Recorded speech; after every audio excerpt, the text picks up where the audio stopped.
Putting God first can be difficult. What can we learn from Noah that will help us put God first in our lives today? Can you imagine living in a town where you and your family are the only people who care about God? Well, that was the life of Noah. People not only didn't care about God, they didn't care about each other either. The situation became so evil that if they were left to continue acting that way, every human being would have been destroyed. It was at that moment that God stepped in to save the world the first time around. The world would end, at least in the way it was before. Noah was told to put God first, dedicate the next century of his life to building an ark, and call on everyone to repent and change their ways. Noah and his family ended up being alone in this endeavor. It was their time of the end, and even though God's project required a lot of resources, it seemed crazy, but the family put God first, investing all they had in it. They realized they wouldn't be able to keep their possessions anyway.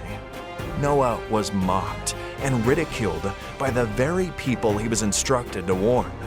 But he didn't give up.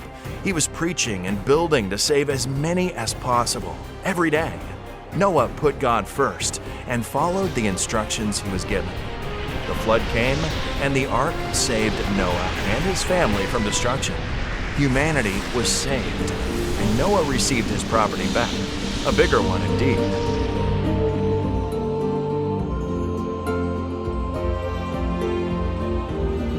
In our time of the end, we may be tempted to put our own projects and priorities first.